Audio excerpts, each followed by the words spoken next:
Hi, everyone. Welcome back to another episode of the Pickles and Bacon Show Rewind. We have a very, very special episode for you today. We have the first of our many guest stars that we have planned. As you know, I'm Bacon, and this to my left No, or I'm right bacon. over She's here. pickles. Oh, see, Pickles and Bacon. Our guest star today is NT Lawyer from the Crazy Days and Nights blog and podcast. I've been a panelist on his podcast many, many times, and he agreed to join us today so we could talk about Elvis, wrestling, Gypsy Rose Blanchard, and the Vatican. So, NT, I'm going to hand it over to Bacon Sandwich over here so he can start with Elvis. So, go Which on, is Bakes. which, as you know, I'm a huge Elvis fan. Love Elvis. Always been a fan of Elvis since I was a kid. I just want to touch on the Graceland situation. Like, what was that whole thing about? You talking about When it was allegedly supposed to be sold in auction, allegedly. yeah, that was just, honestly, that was just some Nigerian scammers who got lucky. Really, honestly, that's what it was. It was a couple of guys, and they admitted that it was a scam, and they went for it. And it's just people that were trying to like change titles on homes and stuff like that. But they said, let's go for it. Let's go for Graceland.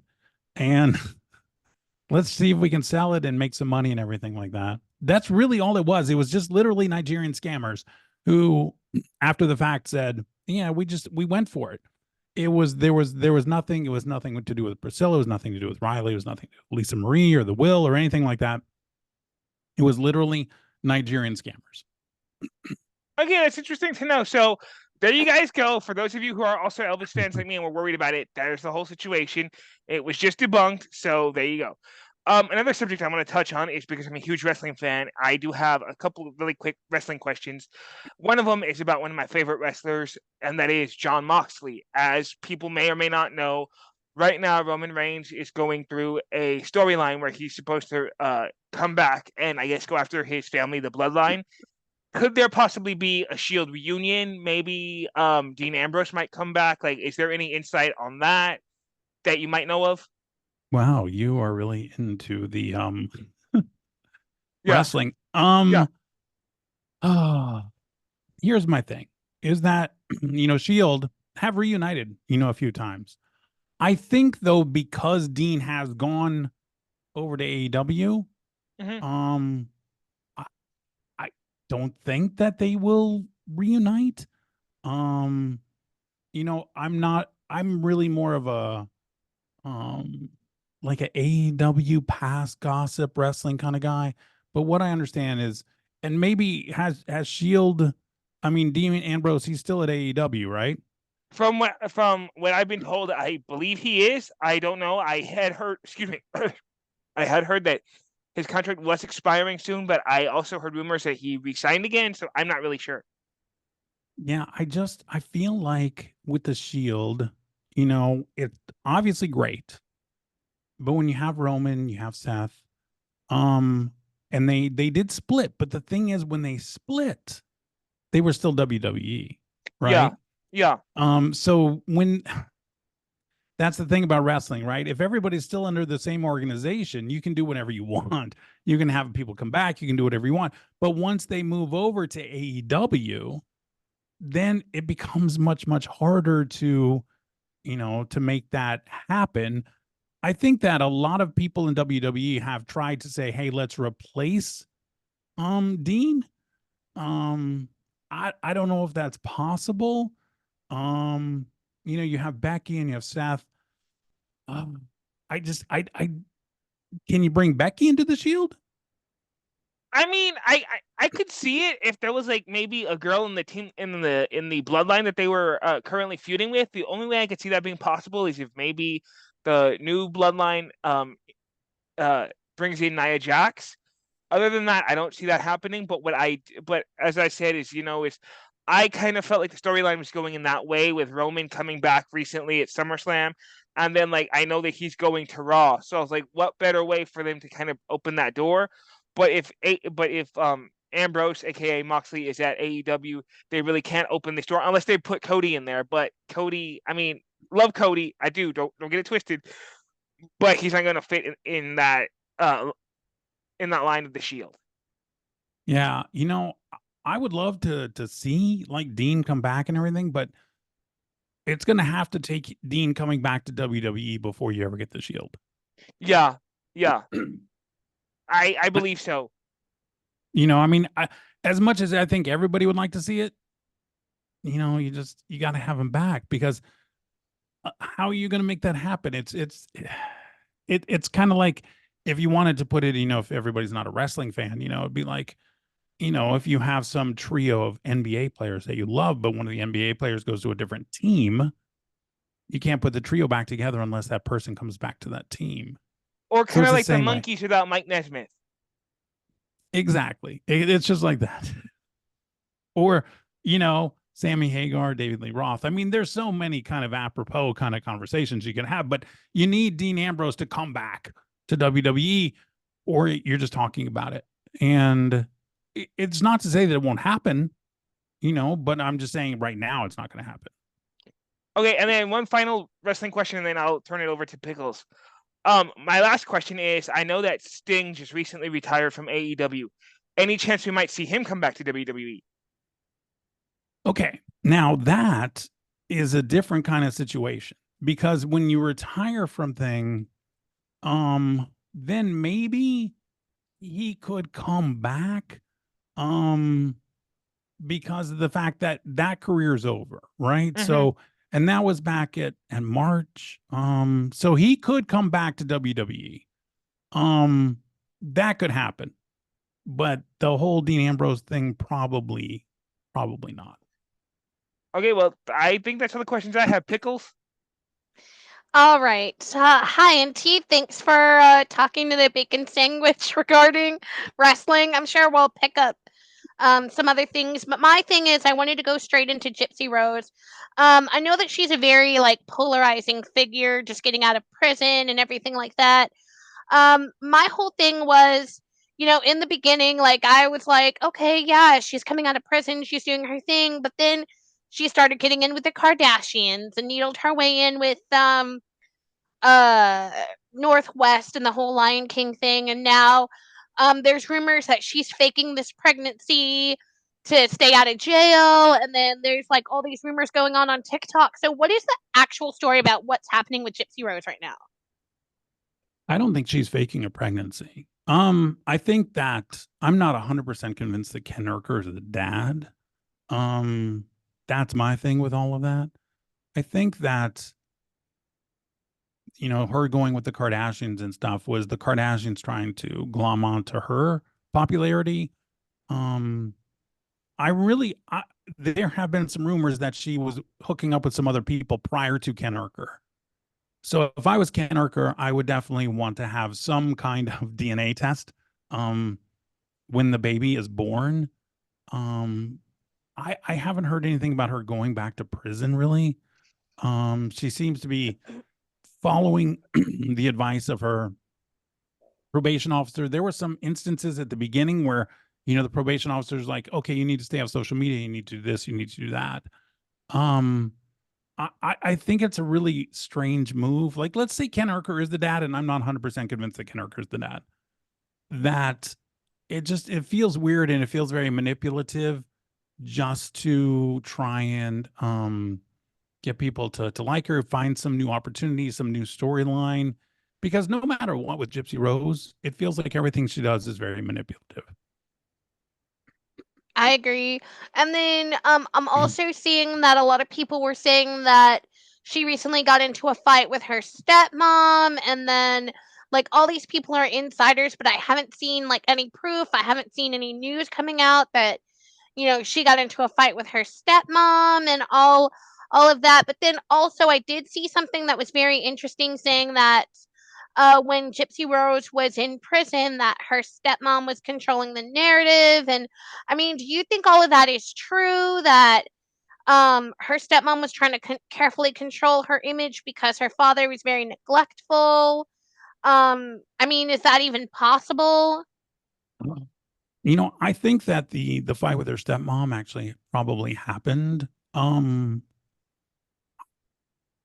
I don't know, like with her stepmom, I think so. I mean, was she trying to control the narrative?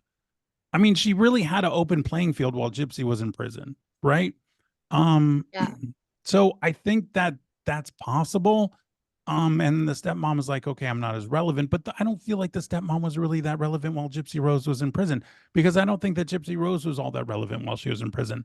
I think that Gypsy Rose is having trouble figuring out what she's going to do. Like, if you think about it, right before she announced that she was going to get pregnant, she said, oh, I've made out with more women than I have men. Okay. That's a very kind of dramatic statement. But at the same time, then her cellmates are like, she never kissed a girl ever, ever. So that's where I feel like Gypsy Rose is just playing this game to find out how much attention she can get. Did she have a fight with her stepmom? I'll be on the team that says that she did. But I'm not sure exactly what her stepmom could have done to really make it seem like, she was controlling the narrative or anything like that, just because there was no narrative to control. 2 years ago, did anybody talk about Gypsy Rose Blanchard? No, not really. Yeah, no, I completely understand that. And then another thing is going back to her boyfriend Ken. I also saw some exposés on TikTok. Like I know that you have to like take everything that's said on TikTok with a grain of salt, and like I understand that. But then there was rumors that he was also gay and that he's just doing this because he also wants to glom on to Gypsy. And then like how does that even come on? Like, are you vetting these people? Is this some sort of deal with the Lifetime people for the reality show? I feel like Ken came back because of the fact that he saw what Gypsy and her husband were, the attention that they were getting. And so he's like, oh, I can come back for that. And, she was paying for all of his stuff. She pays his bills, and she paid for the matching tattoos. And I think that that's why I'm not 100% convinced that Ken's the dad. Now, you can talk about him being gay and stuff, and there's certainly enough people who think that he's gay. Um, he seemed shocked that she was pregnant, which I found interesting. And I also think that they are not going to, let's say that Ken is the dad. I don't think they're going to be together until she delivers the baby. I think he's gone because I don't think that they can stand each other. Yeah, I understand that. And then the last part of the Gypsy Rose thing that I also wanted to discuss was someone who's in her position now, and now the fame that she's gotten after coming out of prison. And then with these leaked photos, is it possible that she leaked it to try to get more publicity on the murder? Or do you think that maybe this might have been released by Ryan, her soon to be ex-husband? I mean, and then what does that do as far as the terms of her parole is concerned? Are we talking about like the photos of her mom's murder? That one? We're talking about Yeah, that? yeah, the I guess they were just released. I didn't see them, but I it was all over everywhere that these mysterious crime scene photos had just been unleashed, and they were like, "Oh, for someone they're like Gypsy planted the knife," which we all know. But I mean, in terms, I'm also talking about these crime scene photos being released and the whole double jeopardy thing. Wouldn't these crime scene photos being released, does she have any repercussions with her parole officer that these things are coming out and like she can't control it or you know Well, if they were um crime scene photos, then it's already been out, right? Then the prosecutors already had those kind of things. There's no double jeopardy kind of stuff. I think that what everybody was kind of shocked about was, you've never seen anybody with 17 stab wounds, right? So it's like, oh my gosh, I didn't know it was like this. Well, what do you think 17 stab wounds is going to look like? And exactly. I think that that's a lot of it is just that people are like, oh yeah, she killed her mom or whatever. But it's in very abstract. But then when you see crime scene photos, you go, oh my God, that's not what I was expecting. So I think that that has a lot to do with it. But I don't think she's in danger of going back to jail. I see. um and then the last thing I just thought of as far as Gypsy Rose, I mean, does this like resurgence for her coming back into the public eye, Do you think this fascination with her is going to continue, or is this just a phase as we've seen? Because it's already August, and I feel like everything's sort of dying down. Or do you think our fascination with like murderers walking around is going to keep continuing? I think that the pregnancy will keep everybody kind of coming around for a little while. I think that if it wasn't for that, people would kind of lose interest, which is why I think that she has teased the whole OnlyFans thing. Oh, Um, and I, if she had not got pregnant, and like I go back to what I said to you a few minutes ago, is that Ken was shocked that Gypsy was pregnant, and to me that goes, and then I think, and Gypsy said, "Oh, I wasn't expecting it pregnant or whatever," and because remember she had said, "Oh, Ken is just my friend." And the whole Ryan thing, and oh no, he's just my friend, and no, I'm not getting together with him. And the next thing you know, I'm pregnant, with Ken's baby, and Ken just looks shocked. Um, so I feel like she knows, hey, this is what I need to do. I'm going to get another season on Lifetime now, right? Because she will, and that's kind of the name of the game. Because what is Gypsy Rose going to be doing 3 years from now, right? Are we going to be yeah, paying she's going to be attention? another Octomom situation kind of thing. I Yeah, I feel mean, like. she is a bizarre person. And, she's a killer. And I think people are interested in that part. But I think that she understands that, hey, I need to have a storyline. And then that goes back to the Kardashians. Like, because Chris Jenner said, I'd like to represent you and stuff. And Chris is like, oh, it'd be good if you got pregnant or some kind of storyline. It doesn't have to be pregnant. Chris could have said anything. But the fact that she's pregnant, and so then you get a season for that while you're pregnant. You get a season for having the baby and how that's interacting with Ken and stuff. We get a season with Ryan maybe finding somebody new. We get it's all part of trying to make sure that that keeps going on and on and on. It's not any different than say like Liz and a Big Ed from 90 Day Fiance. It's the same kind of thing. You know, how many times can we rehash this story? But obviously, if people are interested, you can rehash it a lot. Yeah, no, I understand that. And then one more thing before we segue into the Vatican and the whole how Emmanuel how are you going to segue Orlandi. into the Vatican from Gypsy Rose Blanchard? Oh, I can figure this out. Give me a Okay. second. So I also was wondering in reference to the medical records for Gypsy Rose Blanchard and how her mom kept going to all these doctors and trying to get these diagnoses. Was there ever going to be a fail safe for, Gypsy for them to figure out, okay, well, you keep saying that she's sick, and I know that there was one doctor that did say, well, we told her there's nothing that we can do. But like as far as Gypsy getting like those chemotherapy treatments and things like that, could it have been at any time that she was actually sick? I don't think so. Or I think a lot of this stuff was faked. She didn't have 30 surgeries. She didn't, none of this stuff really happened.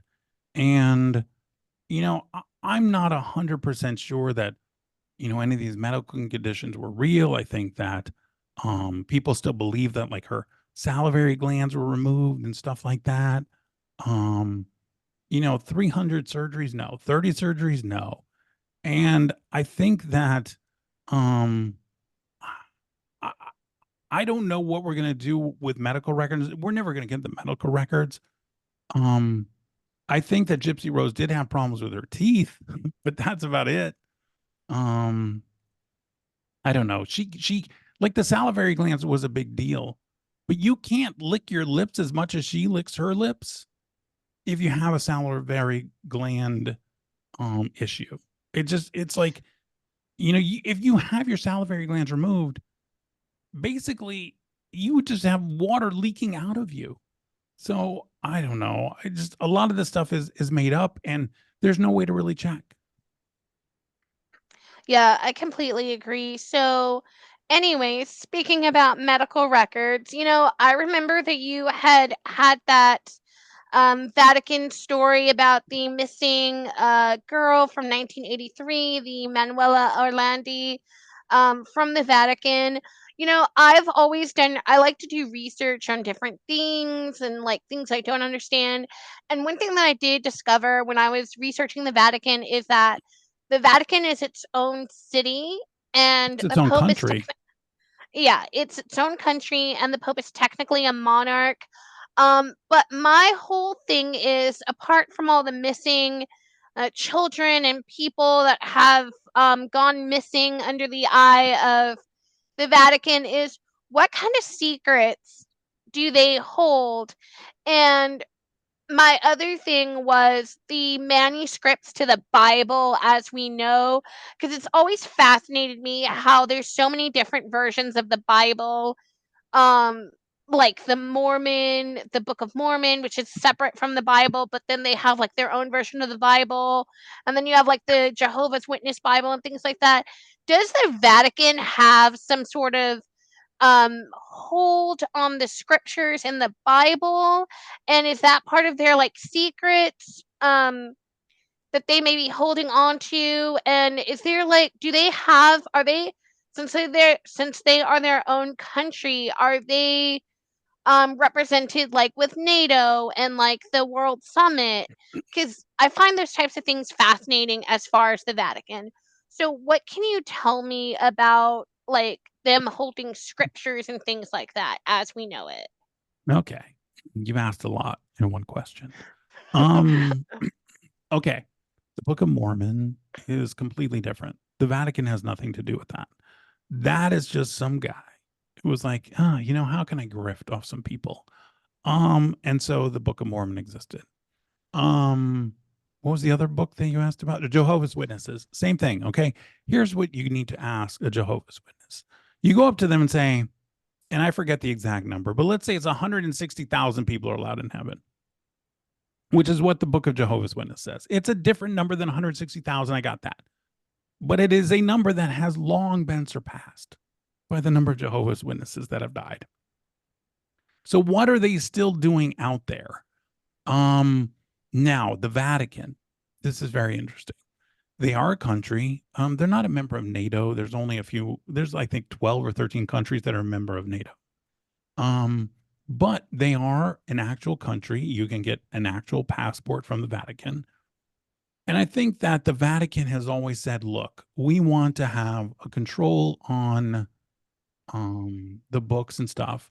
And they have removed books from the Bible. They removed 13, 14 books from the Bible or something like that. Back in the day, there were like 80 or 90 books in the Bible. And there's nothing like that anymore. But you have to kind of, everybody goes, oh my gosh, what about like, the movies with Tom Hanks and stuff, Angels and Demons and the Da Vinci Code and stuff.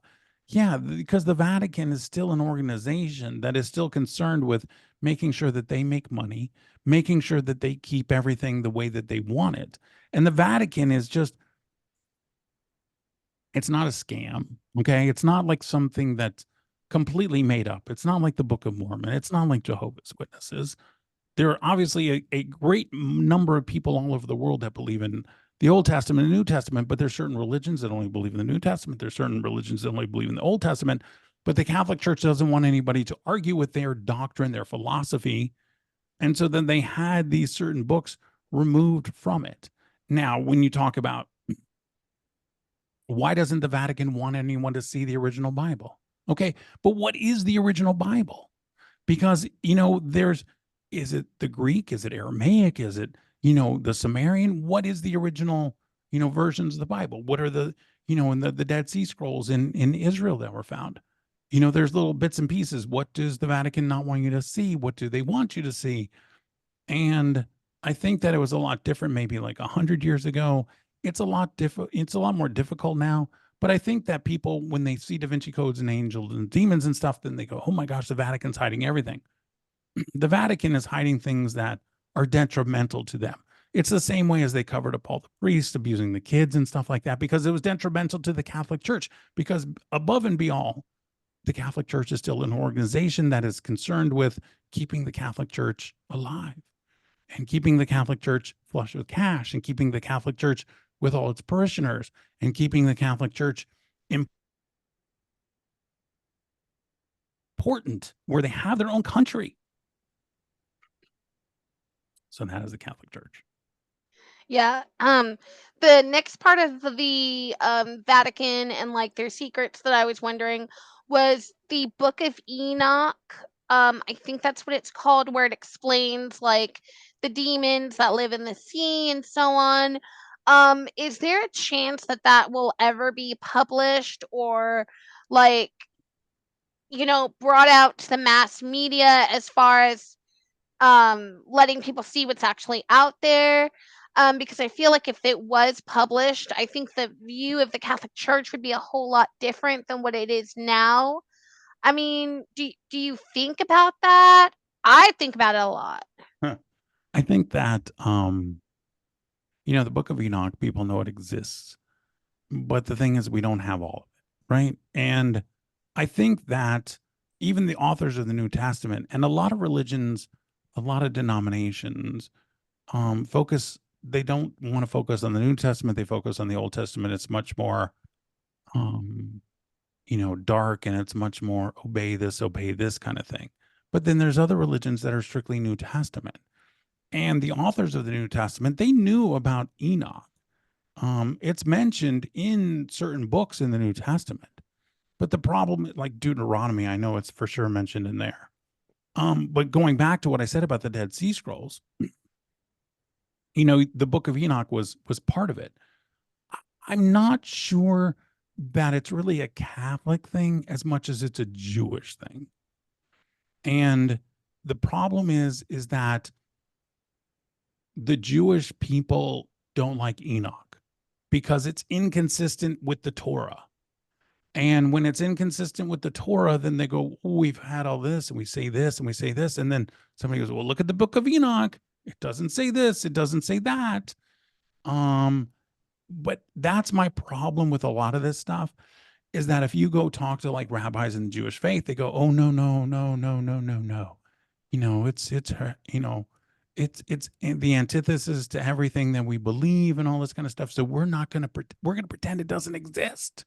But you can't do that because sometimes, books don't say the things that you want to say. But it is, people think the Torah, which is, for Jews. But if you think about like the Jews with the Torah and the Muslims with the Quran and the Torah are very, very similar. And they're not that far apart at all. But when you throw something in like the Book of Enoch, then everybody's like, how can we explain this? We've been trying to tell people that this is how everything's going to go. This is how everything's going to go. And then you bring the Book of Enoch and the rabbis go, oh, but this is the opposite of everything that we said. Okay, well, if it's the opposite of everything we said, then, the whole thing just kind of falls apart and collapses. So now we do is we just say, it doesn't exist. Somebody wrote it who, shouldn't have, and stuff like this. And that's the problem with religions, is that if you find something that doesn't fit, you go, it doesn't belong. That is true. Also, this is something that I've heard that I want to debunk, but do you think the Vatican truly has evidence of extraterrestrial life? I believe, is it Pope Francis Bacon is the Pope's name? Pope Francis? I think it's Francis right now, yes. Yes. Anyways, I think he said something like if aliens were real, he would baptize them. But something tells me that he already knows that aliens are real because of the telescope or something that's on top of the Vatican. Do you think they have proof of that? I think that if they do, it's fine. The Vatican has always said, hey, we believe in God. We believe that there are other people out there. They don't have a problem with extraterrestrials. They have no problems with aliens at all. They said, hey, we'll go ahead and baptize them too. The Vatican is very open to the whole extraterrestrial alien thing. They don't have a problem with it. Now, is it because they know that they exist? I don't know. But they don't have a problem with it at all. Yeah. I completely agree with that. And one last thing, and then I think we'll kind of wrap it up. Do you believe that the Vatican has explicit records that Jesus did not exist? Oh, that's a good question. Here's my thing about this, is that there's no primary evidence that Jesus really existed. Okay. There's none. However, um, I'm very much, when I do my episodes and stuff and I find something about, oh, Moses may have done this or may have done that. I think that there's a lot of historical accuracy in the Bible, but at the same time, these people who were writing it, they didn't have access to the internet. They didn't have anything like that. So, we don't know that Jesus wasn't real. But the thing is like people say, well, Paul wasn't real or Peter wasn't real. But then he goes, no, no, no, no, Peter was real. There's evidence that he was in this city or this city or this city. And so if Peter was real, then you have to say, okay, what about the other disciples? Were they real? And I think that there was somebody like Jesus that was there. It doesn't mean that it was Jesus as we imagine him in the Bible. But there is enough proof in my mind, honestly, in my mind, that Peter existed. Okay. And there's enough, things in history. If you go to Italy or whatever, people will say the bones of St. Peter were buried here and stuff. I'm convinced that most of these people existed. It doesn't mean that it was Jesus who was the Son of God, but it doesn't mean that there wasn't some guy who was walking around with Paul and Peter and stuff like that. So I think that maybe the whole Son of God thing, well, maybe you could say, okay, that doesn't really exist. But at the same time, I think that, there's been popes who said that Jesus, the man, was not divine, but that Jesus, I think that Jesus existed as a human being. And that at some point people, ascribe some kind of miracles and stuff to him. But I think that Jesus himself existed just because I think that Jesus existed because I think that Peter existed. And so if you have Peter, then you have Paul, you have Joseph, you have Jesus, but it doesn't necessarily mean it's the Son of God. I understand that. And then sorry, I know I said one more That's thing, okay. but let's talk about how the Vatican explicitly made money from the Holocaust by aiding in the escape of Nazis from Europe, and how they were also involved in helping Nazis smuggle art and properties that belong to Jewish families. How is it that they can still exist with getting away with this? Is this because they have some sort of diplomatic immunity? Or it's just because, oh, it's the Catholic Church and we don't talk about the Catholic Church? It's a really long story. Here's the thing, is that back in the day, Pope Pius and Hitler made a deal. Because you had Italy, right? And who was in the Axis with Germany. And they made a deal, and the Vatican ended up being its own country. And as part of that, Pope Pius said, okay, we're going to look the other way and a lot of this stuff. But there's another theory, is that the Vatican helped get Jewish people out of concentration camps and things like that. People, especially who had a lot of money and stuff. And then the Vatican would arrange for them to go to South America. But did Pope Pius, was he evil? Did he make a deal with Hitler and Mussolini? Yeah. And I think that he did that because he wanted to try and protect the Catholic Church. He was afraid that the Vatican would get bombed, it would get looted, it would get destroyed. So he was willing to make that deal. It was a deal with the devil. But that is what, Pope Pius did. And they've released, the Vatican's released millions and millions of documents. A lot of them were like during COVID, they did a whole bunch. And there was negotiations between the Nazis and the Pope. And basically, I think that the Vatican just wanted to make sure that it existed in its form, unlike, let's say, with the Dalai Lama, right? Because the Dalai Lama, the one that we still have living, is completely different than the Dalai Lama or whatever that China would like to see exist. So the Pope didn't want that kind of situation, although that hadn't happened yet, but just wanted the Vatican to still exist. So was willing to make a deal with the devil and did so. But I think the Vatican would argue, look, we helped a lot of people escape and we helped a lot of people move and stuff like that. Yeah, you did. But it was only people that could afford to pay the bill. So, yeah, the Vatican made a deal with the devil so they could exist. I love that about them. I truly do. Well, NT, I think we're gonna wrap this up. But before we do, Mr. Sandwich over here, do you have any last things for NT? I actually have one last question that I was just thinking about that pertains to a band I just mentioned earlier, the Monkees. Now, I heard rumors, and I'm not sure if you could shed some light on this. I heard rumors from Mickey Dolenz himself that there might possibly be 3 more Missing Links albums. Is there any news that maybe you could shed some light on that? Maybe it's true, maybe it's not true. Like, Oh, I don't know if there's 3 more. I mean, okay. Back in the day, I mean, there was the 3, right? mhm. When they did the first one, that was like 30 or 40 years ago. Um, it's possible. I mean, they made so many songs that it shocked me if there more there.